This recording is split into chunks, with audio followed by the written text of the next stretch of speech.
Hello everyone, today we will discuss the arteriosclerosis. तो arteriosclerosis मतलब क्या होता है? This literally meaning this that the hardening of artery, ठीक है ना। एक जेनरिक टर्म है जो कि यूज़ करते हैं आर्टीरियल वॉल थिकनिंग के लिए, किसके आर्टीरियल वॉल थिकनिंग के लिए, और लॉस ऑफ इलास्टिसिटी। तो what is that? Arterial wall thickening and loss of elasticity. और 4 पैटर्न्स होते हैं with the different clinical and pathological consequence. जैसे इसका आता है एक आर्टेरियोस्क्लेरोसिस, एक होता है Monckeberg medical sclerosis, then fibromuscular intimal hyperplasia, then atherosclerosis. तो अगर आप आर्टेरियोस्क्लेरोसिस की बात करेंगे तो this will affect the small artery and arteriole, छोटे से आर्टरियोल्स को अफेक्ट करता है, और ये may cause the downstream ischaemic injury. और उसके बाद में क्या होता है कि इस्केमिक इंजरी काउज करता है। And the 2 anatomic variant is, एक हाइलिन होता है और एक हाइपरप्लास्टिक होता है। तो 2 anatomic variants are hyaline and 1 is hyperplastic, जो कि हम मतलब विच वे डिस्कस्ड, मतलब ठीक है ना। उसके बाद एक होता है मॉन्कबर्ग मेडिकल स्क्लेरोसिस। तो हमें ये याद रखना है कि आर्टेरियोस्क्लेरोसिस में basically this affect the small arteries and arterioles. What is this? It affect the small arteries and आर्टरियोल, और ये काउज करता है इस्केमिक इंजरी। और 2 एनाटॉमिकल वेरिएंट जो होता है इसका, एक होता है हाइलिन और एक हाइपरप्लास्टिक वर्जन, ठीक है। उसके बाद होता है Monckeberg medical sclerosis, medial sclerosis. ये कैरेक्टराइज कैसे होता है? By the calcification of the medial wall of muscular arteries. मतलब यहाँ पे कैल्सिफिकेशन होता है कहाँ पे? मीडियल वॉल्स में, कहाँ पे? ऑफ मस्कुलर आर्टरीज में, ठीक है ना। जो कि टिपिकली स्टार्ट कहाँ से होता है? Along the internal elastic membrane. जो कि स्टार्ट कहाँ से होता है? इंटरनल इलास्टिक मेम्ब्रेन से। एडल्ट जो कि ओल्डर देन 50 ईयर्स होते हैं मोस्ट कॉमनली अफेक्ट होते हैं, और जो कैल्सिफिकेशन होते हैं वो do not encroach on the vessel lumen and are usually not clinically significant. तो जो कैल्सिफिकेशन होता है वेसल वाल पे इनरोच नहीं करते हैं और यूजली नॉट क्लिनिकली सिग्निफिकेंट होते हैं। उसके बाद थर्ड में है फाइब्रोमस्कुलर इंटिमल हाइपरप्लेजिया, जो कि अगर कहाँ पे होता है? मस्कुलर आर्टरीज में, जो कि बड़े होते हैं, लार्जर देन आर्टरियोल्स, ठीक है। फाइब्रोमस्कुलर इंटिमल हाइपरप्लेजिया जो कि कहाँ पे होते हैं? मस्कुलर आर्टरीज में होता है, जो कि बड़ा होता है आर्टरियोल से, और ये ड्राइवन होता है by inflammation. It is driven by inflammation, ठीक है ना। और as in the healed arthritis और ट्रांसप्लांट एसोसिएटेड आर्टीरियोपैथी, ठीक है ना। और मतलब कि जो फाइब्रोमस्कुलर इंटिमल हाइपरप्लेजिया होता है कहाँ पे होता है? मस्कुलर आर्टरीज में होता है, जो कि आर्टरियोल से बड़े होते हैं, ठीक है ना। और ये ड्रिवन कैसे होता है? बाय इन्फ्लामेशन, ठीक है ना, और by the mechanical injury. Example associated with stent और बैलून एंजियोप्लास्टी, ठीक है ना। मैकेनिकल इंजरी जैसे कि एसोसिएटेड विथ स्टेंट और बैलून एंजियोप्लास्टिक, ठीक है। और ये can be consider as a healing response, मतलब ये हीलिंग रिस्पॉन्स की तरह भी दिखता है। और जो अफेक्टेड वेसल होता है वो बिकम क्वाइट स्टेनोटिक, ठीक है ना, स्टेनोटिक हो जाते हैं। And indeed such intimal hyperplasia underlie in stent restenosis and is a major long term implication of solid organ transplant. मतलब कि इंडीड मतलब जो इंटिमल हाइपरप्लेजिया है अंडरलाई करता है इन स्टेंट रेस्टिनोसिस को, और मेजर लॉन्ग टर्म लिमिटेशन होता है सॉलिड ऑर्गन ट्रांसप्लांट का। उसके बाद एथेरोस्क्लेरोसिस, ठीक है, this is the hardening, okay. तो अभी हम लोग डिटेल में एथेरोस्क्लेरोसिस देखेंगे, ठीक है। उसके बाद हम उसके रिस्क फैक्टर देखेंगे, फिर constitutional risk factor, modifiable major risk factor, additional risk factor, ठीक है ना। उसके बाद हम पैथोजेनेसिस देखेंगे, ओके। एंड उसके बाद कॉन्सिक्वेंस ऑफ एथेरोस्क्लेरोसिस डिजीज देखेंगे, ठीक है। Then the topic will be and.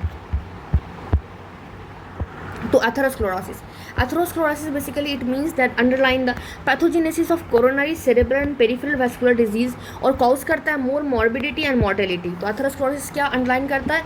इसमें क्या होता है? पैथोजेनेसिस होता है किसका? Coronary, cerebral and peripheral vascular disease का। तो क्या होता है? पैथोजेनेसिस का होता है underline the pathogenesis of coronary, cerebral and peripheral vascular disease, और कॉज करता है मोर मॉर्बिडिटी एंड मॉर्टेलिटी, जो कि रफली होता है half of the all death in the western world than any other disorders.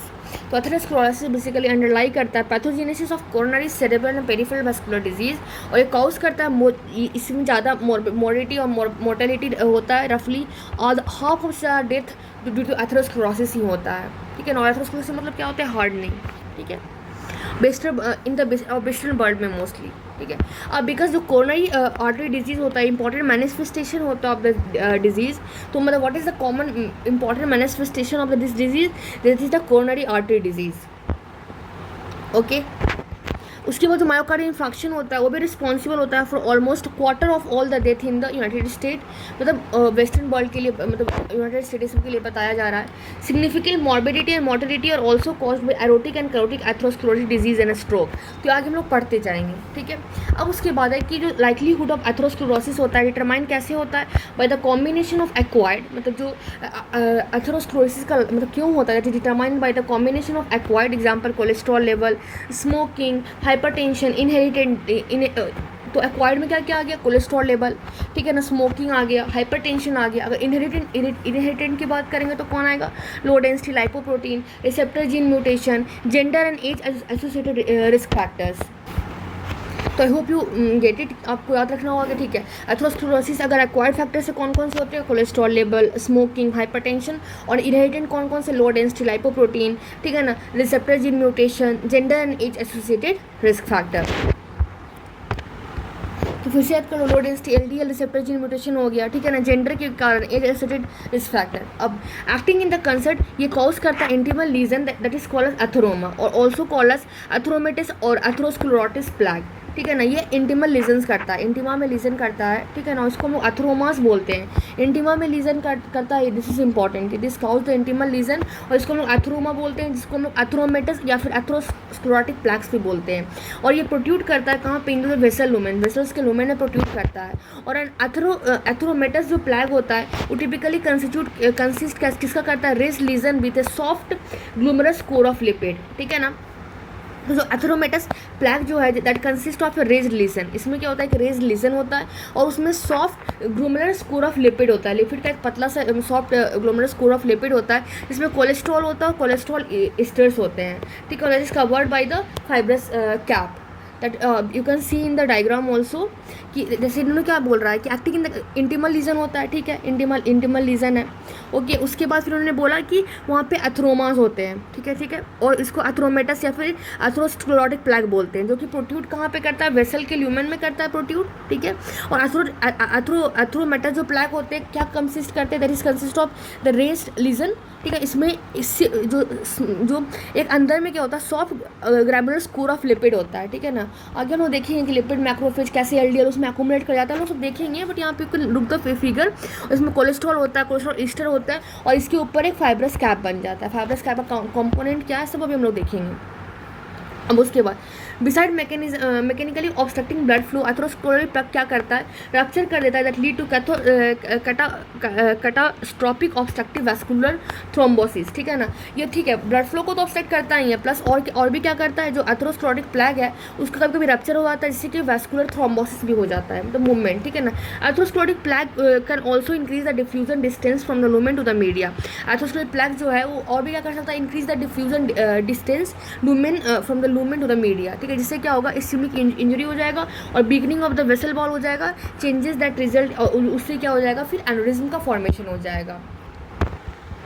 अब उसके बाद एपिडेमियोलॉजी, जो ऑल्दो एथेरोस्क्लेरोसिस जो एसोसिएटेड इस्केमिक हार्ट डिजीज़ है वो यूबिक्यूटियस, मतलब कि सब जगह है, ठीक है ना। एमंग मोस्ट डेवलप्ड नेशन और among the most developed nation, risk reduction and improved therapy have combined to moderate the, मतलब कि इससे mortality कम हो गया, at the same time reduced mortality from infection disease, and the adoption of western lifestyle has led to increased prevalence of ischemic heart disease in the low income nation, ठीक है। जिससे क्या होता है कि ऐसे रिजल्ट जो डेथ रेट हो गया है कोरोनरी आर्टरी डिजीज़ का Africa, India, south east Asia now exceed बढ़ गया यूनाइटेड स्टेट के कंपैरिजन में, ठीक है। अब हम लोग देखेंगे कि risk factors, what are the risk factors, ठीक है। तो prevalence and severity of atherosclerosis और ischaemic heart disease among individual और ग्रुप रिलेटेड होता है बहुत से रिस्क फैक्टर्स से, जो कि हम लोग आइडेंटिफाई कर पाए हैं सेवरल प्रोस्पेक्टिव एनालिसिस के थ्रू में, ठीक है ना। और सम ऑफ देम आर कॉन्स्टिट्यूशनल, ठीक है ना, इसलिए लेस कंट्रोलेबल होता है, बट अदर जो होते हैं एक्वायर्ड होता है और related to specific behaviour and potentially amendable to intervention, ठीक है ना। और risk factor typically have greater than additive effect, but treatment even less than optimal can mitigate some of the risk, ठीक है ना। कुछ एक्वायर्ड होते हैं और पोटेंशियली अमेंडेड टू, ये रिस्क फैक्टर जो होता है typically greater, they have the greater than additive effect, typically greater than additive effect, but treatment even less optional can mitigate some of the risk, okay। अब सबसे पहले हम constitutional risk factor देखते हैं। तो कॉन्स्टिट्यूशनल रिस्क फैक्टर में एक genetics है, देन एज है, आफ्टर दैट जेंडर है, ठीक है। तो जेनेटिक्स मतलब क्या होगा कि फैमिली हिस्ट्री बहुत इंपॉर्टेंट डिपेंडेंट रिस्क फैक्टर होता है एथेरोस्क्लेरोसिस का, ठीक है ना, क्योंकि जो मेंडेलियन मेंडेलियन डिसऑर्डर्स होते हैं वो स्ट्रांगली एसोसिएटेड होता है atherosclerosis. Example is familial hypercholesterolemia, but they account करते हैं for only a small percentage of case. अब जो वेल एस्टैब्लिश फैमिली डिपोजिशन होता है एथेरोस्क्लेरोसिस और इस्केमिक हार्ट डिजीज़ का यूजली पॉलीजेनिक होता है, ठीक है ना, relating to small effect of many shared alleles common to a family और पॉपुलेशन। मतलब कि वेल एस्टैब्लिश जो हार्ट डिजीज़ है वो मोस्टली मतलब अगर एथेरोस्क्लेरोसिस और अगर आप इस्केमिक हार्ट डिजीज़ की बात करोगे तो पॉलीजेनिक होता है जो कि रिलेट करते हो small effect to many shared alleles, ठीक है ना, मतलब बहुत सारे शेयर्ड एलील्स होते हैं कॉमन टू ए फैमिली और पॉपुलेशन, मतलब एक फैमिली में और पॉपुलेशन में कॉमन होते हैं। उसके बाद एज जो है एक डोमिनेंट इन्फ्लुएंस। तो एज डोमिनेंट इन्फ्लुएंस कैसे है? तो डेवलपमेंट ऑफ एथेरोस्क्लेरोटिक प्लेग जो होता है प्रोग्रेसिव प्रोसेस होता है जो कि यूजली क्लिनिकली मैनिफेस्टेशन होता है मिडिल एज और लेटर में, ठीक है ना। इसलिए एज बिटवीन द 40 to 60 जो इंसिडेंट है मायोकार्डियल इन्फ्रैक्शन का इंक्रीज कर जाता है कितना 5 टाइम्स, ठीक है ना। तो आपको याद रख सकते हो कि 40 से 60 के एज के बीच में जो इंसिडेंट है मायोकार्डियल इन्फ्रैक्शन का वो 5 गुना बढ़ जाता है। और death rate from the ischemic heart disease rise with each decade even into advance age, ठीक है ना। और डेथ रेट जो इस्केमिक हार्ट डिजीज़ के कारण हर एक डिकेड में मतलब जैसे जैसे बढ़ते जाते हो बढ़ते जाता है इंक्रीजिबली। हाउएवर ये जो age association is being recognised as perhaps more than just the accumulated sealing and arrow of vascular injury over the years. Indeed ageing के साथ एक टेंडेंसी होता है outgrowth of haematopoietic clones, so called clonal haematopoiesis of indeterminate potential. मतलब कि ageing के साथ क्या होता है टेंडेंसी होता है आउटग्रोथ करने का हीमोपोएटिक क्लोन्स, जिसको हम लोग बोलते हैं क्लोनल हेमाटोपोएसिस ऑफ इनडिटर्मिनेट पोटेंशियल, जो कि कैरी करता है म्यूटेशन जो कि कॉन्फर करता है प्रोलिफरेटिव एडवांटेज। मेनी बहुत सारे अफेक्ट करते हैं डीएनए मॉडिफिकेशन को और ट्रांसक्रिप्शन रेगुलेशन को, जैसे कि T2 इनकोड करता है एंजाइम को जो कन्वर्ट करता है मिथाइल सिस्टोसिन को 5 हाइड्रोक्सी मिथाइल सिस्टोसिन में, ठीक है ना। और ये अल्टीमेटली इंक्रीज कर देता है risk of developing haematogenic malignancy, okay, ठीक है। Perhaps more remarkable but however is that such ये जो सच क्लोनल हीमोपोएसिस होता है ये इवन मोर सिग्निफिकेंटली एसोसिएटेड होता है increase all cause of cardiovascular mortality. जितने भी कार्डियोवैस्कुलर मोर्टेलिटी है उसके लिए एक मतलब एसोसिएटेड इंक्रीज काउज होता है। और explanation is beginning to emerge that same clip mutation जो कि अफेक्ट करता है सेलुलर प्रोलिफरेशन को, जैसे T2 ऑल्सो इम्पैक्ट करता है inflammatory response of mononuclear cell और देयरबाय इन्फ्लुएंस करता है एथेरोजेनेसिस को। मतलब कि एक्सप्लेनेशन इज बिगिनिंग मतलब कि जो सेम क्लिप में म्यूटेशन अगर हो आता है तो वो अफेक्ट करता है सेलुलर प्रोलिफरेशन को, एग्जांपल T2 को, और इम्पैक्ट करता है inflammatory response of mononuclear cell और देयरबाय इन्फ्लुएंस करता है एथेरोजेनेसिस को। उसके बाद फिर हम देखते हैं जेंडर। तो जो प्री मेनोपॉजल वुमेन होते हैं वो रिलेटिवली प्रोटेक्टेड रहते हैं अगेंस्ट एथेरोस्क्लेरोसिस और उसके consequence compared with the aged man match. तो मतलब जो लेकिन यहाँ पे एक इंपॉर्टेंट है कि प्री मेनोपॉजल वुमेन वो प्रोटेक्टेड रहते हैं क्योंकि ड्यू टू एस्ट्रोजन जो मायोकार्डियल इन्फ्रैक्शन होता है, अगर कॉम्प्लिकेशन होता है एथेरोस्क्लेरोसिस का वो अनकॉमन होता है प्री मेनोपॉजल वुमेन में अनटिल मतलब अब ऐसा कंडीशन आ जाए कि उनको डायबिटीज़ हो जाए, हाइपरलिपिडीमिया हो जाए, सीवियर हाइपरटेंशन हो जाए, तब की बात अलग है, बट ऐसे ठीक है ना। लेकिन फिर वही बात बोलते हैं कि after menopause the however the incidence of उसके बाद जो इनसे एथेरोस्क्लेरोसिस रिलेटेड डिजीज़ है वो बढ़ जाते हैं और ओल्डर एज में मेन से भी ज़्यादा हो जाते हैं, ठीक है ना। Although favourable influence of estrogen has been propose to explain, मतलब कि ऑफ कोर्स एस्ट्रोजन मैंने कुछ पहले ही बोला, एस्ट्रोजन इसके इफेक्ट को एक्सप्लेन करने के लिए प्रपोजल थ्योरी है। Clinical trials of oestrogen replacement did not show any benefit, but जो क्लिनिकल ट्रायल्स है एस्ट्रोजन रिप्लेसमेंट का उससे कोई बेनिफिट नहीं है। इसका मतलब क्या है कि जो नेचुरल एस्ट्रोजन है जो वुमेन की बॉडी में बन रहा है वही प्रोटेक्ट करता है, okay. So post menopausal estrogen therapy actually increase cardiovascular risk in some older. अगर हमने मेनोपॉज के बाद अगर कोई एस्ट्रोजन थेरेपी दे दिया तो वो तो रिस्क को बढ़ा देता है। It means natural estrogen is that important जो कि वुमेन की बॉडी में अपने आप जो बन रहा है। उसके बाद now we are talking to the modifiable major risk factor. सबसे पहले इसमें देखोगे आप हाइपरलिपिडीमिया। और ये मोस्ट स्पेसिफिकली हाइपर कोलेस्ट्रोलीमिया, ठीक है ना, it is the major risk factor for atherosclerosis. तो क्या हो गया, हाइपर कोलेस्ट्रोलीमिया ये मेजर रिस्क फैक्टर होता है किसके लिए, एथेरोस्क्लेरोसिस का, even in the absence of other risk factor, मतलब और कोई रिस्क फैक्टर नहीं भी होता है तब भी, ठीक है ना। हाइपर कोलेस्ट्रोलीमिया जो होता है सफिशिएंट होता है टू इनिशिएट लीजन डेवलपमेंट, मतलब it is sufficient to initiate the lesion development.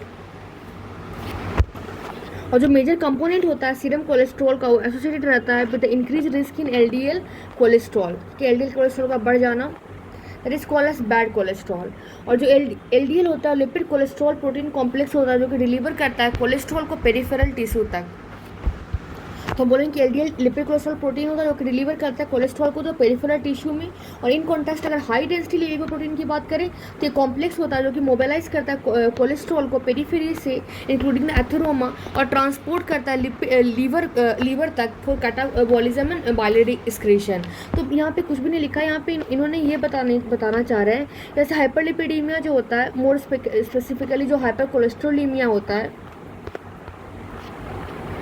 ठीक है ना, वो मेजर रिस्क फैक्टर होता है एथेरोस्क्लेरोसिस का, ठीक है ना। Other absence of other risk factor hypercholesterolaemia, मतलब और कोई रिस्क फैक्टर नहीं भी रहेगा लेकिन अगर हाइपरकोलेस्ट्रोलीमिया है तो सफिशिएंट है ताकि जो कि इनिशिएट कर देगा लीजन डेवलपमेंट को। और जो मेजर कंपोनेंट है सीरम कोलेस्ट्रॉल एसिड का, मतलब एलडीएल कोलेस्ट्रॉल से रिलेटेड होता है। क्यों, उसी का रीज़न यहाँ पे बता रहा है कि एलडीएल कोलेस्ट्रॉल एक बैड कोलेस्ट्रॉल होता है, ठीक है। एलडीएल एक लिपिड कोलेस्ट्रॉल प्रोटीन कॉम्प्लेक्स होता है जो कि डिलीवर करता है कोलेस्ट्रॉल को टू द पेरिफेरल टिश्यू। और इन कॉन्ट्रास्ट अगर हाई डेंसिटी लाइपोप्रोटीन, मतलब ये पेरिफेरल टिश्यू तक ले जाता है, जबकि अगर हाई डेंसिटी लाइपोप्रोटीन की बात करोगे तो ये कोलेस्ट्रॉल को पेरिफेरी तक लेके जाता है, ठीक है ना। और ट्रांसपोर्ट करता है, मतलब सॉरी फ्रॉम द पेरिफेरी से, ये पेरिफेरी से लीवर तक लेके जाता है ताकि उसका कैटाबॉलिज्म हो सके, ताकि उसका बिलियरी एक्सक्रीशन हो सके, ठीक है ना। तो हायर लेवल ऑफ एलडीएल जो होता है वो कोरिलेट कर देता है, मतलब इसलिए रिड्यूस रिस्क हो जाता है उससे। तो फिर हम वो सब चीज़ें लेंगे जो कि लोअर करेगा एलडीएल को या फिर सीरम कोलेस्ट्रॉल को, ठीक है ना। और इसमें एक कंसेप्ट है कि अगर आप ऐसा कुछ लेते हो जो अप्रोच करता है टू रेज एलडीएल, वो इफ़ेक्टिव नहीं होगा, मतलब कि हमें सबसे पहले एलडीएल को कम करने के लिए चीज़ें ही लेना पड़ेगा, okay. And the contribution of most dietary fats to atherosclerosis is not viewed as minimal, ठीक है ना। नेबर ओमेगा 3 फैटी जो एसिड होता है जो कि अबंडेंट होता है फिश ऑयल में, ये कंसिडर बेनिफिशियल रहता है। जबकि अगर हम लोग ट्रांस अनसैचुरेटेड फैट्स की बात करें, व्हाट ट्रांस अनसैचुरेटेड फैट्स जो कि प्रोड्यूस होता है बाई आर्टिफिशियल हाइड्रोजिनेशन से और पॉलीसैचुरेटेड ऑयल्स को, जैसे कि जो कि बास्केट गुड मार्जरीन में यूज़ होता है, वो अफेक्ट करता है कोलेस्ट्रॉल प्रोफाइल को, ठीक है। उसके बाद स्टैटिन जो कि क्लास ऑफ ड्रग है जो कि लोअर करता है सर्कुलेटिंग कोलेस्ट्रॉल लेवल को, कैसे by inhibiting the hydroxy methyl glutaryl coenzyme A, that is HMG CoA. तो स्टैटिन्स क्या है, तो ये हमने देख लिया कि ठीक है हमें एलडीएल को कम करना है, सबसे पहले सबसे इंपॉर्टेंट यही है। एचडीएल भी आप लोग और भी देखेंगे कि साइज से बढ़ता है ये सब, बट सबसे पहले इंपॉर्टेंट चीज़ है कि एलडीएल को आपको कम करना है। ओमेगा 3 फैटी एसिड जो कि फिश ऑयल में रहता है उसको आपको लेना है, बेनिफिशियल होगा, ठीक है ना। जबकि ट्रांस अनसैचुरेटेड फैट जो कि artificial hydrogenation of polyunsaturated oil से आता है वो बहुत ज़्यादा इफेक्ट करता है। फिर स्टैटिन एक क्लास ऑफ ड्रग होता है, रेड बाइन जो कि हम लोग पढ़ेंगे आगे, वो लोअर करता है कोलेस्ट्रॉल लेवल को, कैसे by inhibiting the hydroxy methyl glutaryl coenzyme A, that is HMG coenzyme A reductase को, that is a rate limiting enzyme in hepatic cholesterol biosynthesis, ठीक है। और फिर मतलब कि कोलेस्ट्रॉल को बायोसिंथेसिस नहीं करने देता है। फिर स्टैटिन वाइडली यूज़ होता है to lower the serum cholesterol level, ठीक है। तो ये क्या करेगा, लोअर करेगा मायोकार्डियल इन्फ्रैक्शन को, ठीक है ना। This was the thing. और स्टैटिन का कुछ और भी बेनिफिट होता है, may be due to the off target effect on reduction inflammation, ठीक है। उसके बाद हम हाइपरटेंशन देखते हैं। अगर हाइपरटेंशन की बात करते हैं तो ये इंक्रीज कर देता है risk of ischemic heart disease, ठीक है ना, कितना अप्रॉक्सीमेटली 60%, ओके। हाइपरटेंशन इंक्रीज कर देता है risk of ischemic heart disease कितना 60% वर्सेस नॉर्मोटेंसी पॉपुलेशन, ठीक है ना। Chronic hypertension is the most common cause of the left ventricular hypertrophy. अगर क्रॉनिक हाइपरटेंशन किसी को है तो लेफ्ट वेंट्रिकुलर हाइपरट्रॉफी का मोस्ट कॉमन कॉज होता है, and hind the latter is also the surrogate factor of the, और उसके बाद फिर वेंट्रिकुलर हाइपरट्रॉफी होने के बाद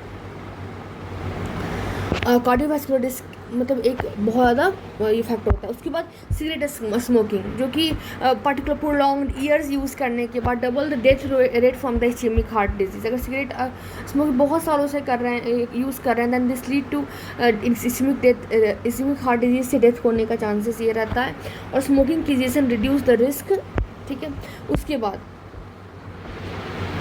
मतलब अगर स्मोकिंग हम लोग कम कर देंगे तो ऑफकोर्स रिस्क कम हो जाएगा ना। देन डायबिटीज़ मेलाइटस जो होता है इंड्यूस करता है हाइपर कोलेस्ट्रोलीमिया को, ठीक है ना, और इंक्रीज़ करता है रिस्क ऑफ एथेरोस्क्लेरोसिस। तो डायबिटीज़ मेलाइटस क्या किया, हाइपर कोलेस्ट्रॉल के रिस्क को बढ़ाता है, तो कोलेस्ट्रॉल को बढ़ाता है तो एथेरोस्क्लेरोसिस को ही बढ़ाएगा, ठीक है ना।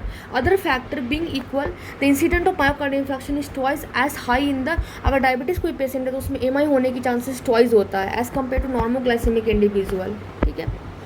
उनमें स्ट्रोक होने का और 100-fold increase risk of atherosclerosis gangrene, मतलब लोअर एक्सट्रीमिटीज़ में एथेरोस्क्लेरोसिस की इंड्यूस्ड गैंग्रीन हो जाता है।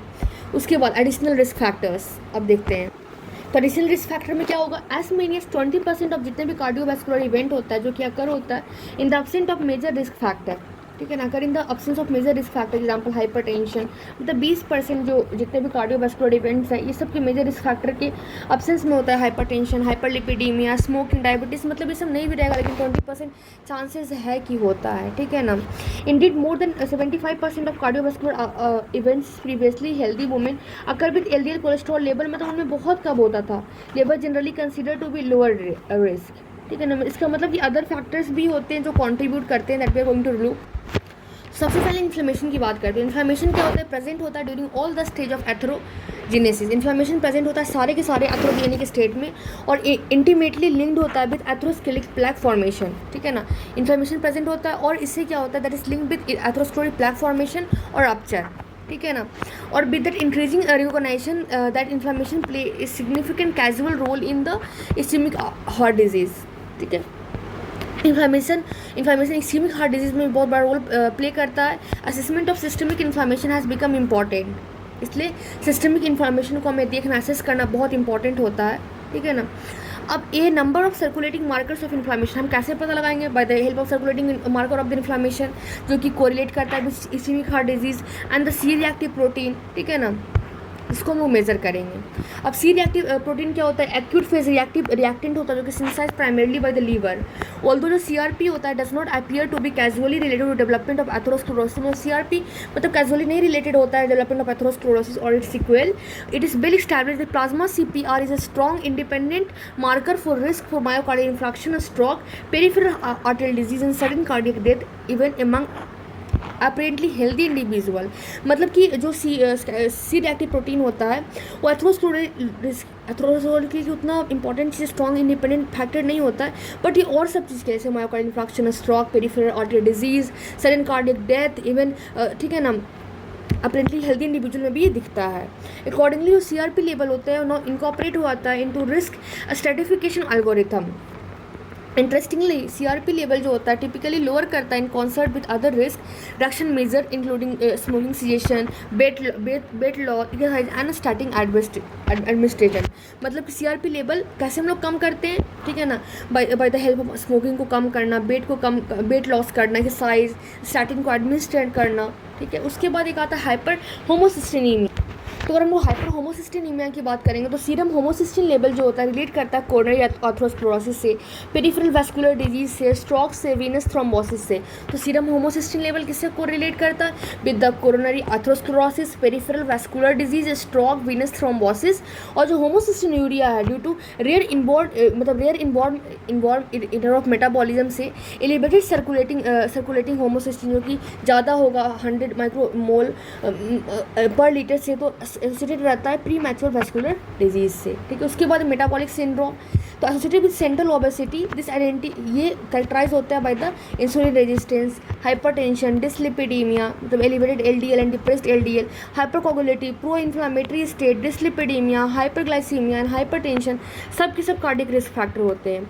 वाइल जो systemic hypercoagulable and pro inflammatory state में also contribute to endothelial dysfunction of thrombosis. तो क्या बोल रहा है कि सेंट्रल ओबेसिटी जो एसोसिएटेड रहता है, ये जो मेटाबॉलिक सिंड्रोम है ये कैरेक्टराइज होते हैं इंसुलिन रेजिस्टेंस से, हाइपरटेंशन से, डिसलिपिडीमिया से, depressed elevated LDL, depressed HDL, ठीक है ना, हाइपरकोगुलेबिलिटी, प्रो इन्फ्लामेटरी कंडीशन रहता है, डिस्लिपिडीमिया रहता है, हाइपरग्लाइसीमिया रहता है, हाइपरटेंशन, सब के सब कार्डियक रिस्क फैक्टर है।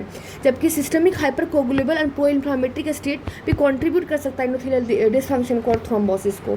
फिर एक और आता है लाइपोप्रोटीन A, जो कि अल्टर्ड फॉर्म है LDL को, जो कंट्रीब्यूट होता है को that contain apolipoprotein B100 portion of LDL, जो कि लिंक होता है एपोलाइपोप्रोटीन A से, एपो A से, और जो LPA लेवल होता है एसोसिएटेड होता है coronary and cerebral disease risk से। एक्चुअली किसे होता है coronary and cerebrovascular disease risk से, और इंडिपेंडेंट ऑफ टोटल कोलेस्ट्रॉल और LDL। मतलब कि जो लाइपोप्रोटीन A है, जो कि अल्टर्ड फॉर्म ऑफ LDL है, जिसमें एपोलाइपोप्रोटीन B100 पोर्शन होता है LDL का, और लिंक होता है एपोलाइपोप्रोटीन A से, ठीक है ना। जो लाइपोप्रोटीन A है वो एसोसिएटेड रहता है कोरोनरी और सेरेब्रल वास्कुलर रिस्क से, और इसको टोटल कोलेस्ट्रॉल और LDL से उतना मतलब नहीं है, ये अकेला अलग है, ठीक है ना। उसके बाद फैक्टर अफेक्टिंग हीमोस्टैसिस, कुछ मार्कर होते हैं जो कि हीमोस्टैटिक या फाइब्रिनोजन फंक्शन को अफेक्ट करते हैं। Example elevated plasminogen activator inhibitor 1, और जो पोटेंट प्रेडेटर होते हैं for the risk of major atherosclerotic event including myocardial infraction and stroke. platelet derived factor as well as thrombin, pro-coagulable and pro-inflammatory effect increasingly recognized as major contribution of local vascular pathology. Other factors भी होते हैं, factors with less pronounced और difficult to quantify risk include lack of exercise, मतलब और भी factors कौन कौन से, एक्सरसाइज नहीं हो रहा, कॉम्पिटिटिव स्ट्रेसफुल लाइफ है, टाइप A पर्सनालिटी जिसको बोलते हैं, ठीक है ना, ओबेसिटी, ये सब चीज़ें भी इंक्लूड करता है। This was the initial introduction of atherosclerosis. We will look the pathogenesis and further more the, मतलब उसमें फैटिस्टिक क्या होता है, एथेरोस्क्लेरोटिक प्लेग क्या होता है, देन कॉन्सिक्वेंस क्या क्या है in the next video. Thank you everyone.